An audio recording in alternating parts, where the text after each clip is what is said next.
Le chercheur américain Ronald Pulliam fut, en 1973, l'un des premiers à s'intéresser aux avantages qu'offre la vie en groupe pour se protéger des prédateurs. Beaucoup d'organismes sont régulièrement exposés à la prédation.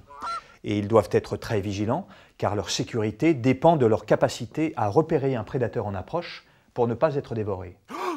Ronald Pulliam a démontré qu'à ce jeu, l'union fait la force. Le problème de la vigilance est qu'elle est souvent incompatible avec les activités essentielles auxquelles doit s'astreindre un animal. Prenons le cas d'un oiseau se nourrissant au sol. Une oie qui pâture, par exemple. Lorsque l'oie a la tête penchée au milieu des herbes, son champ visuel se réduit considérablement et dangereusement. Seule solution pour ne pas être surprise par un prédateur, relever assez fréquemment la tête pour surveiller son environnement et conserver ainsi une certaine distance de sécurité.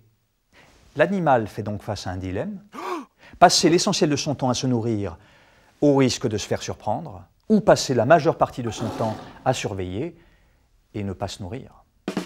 À partir d'un modèle mathématique, Ronald Pulliam a prédit qu'au sein d'un groupe, chaque individu devrait pouvoir bénéficier de la vigilance de ses congénères.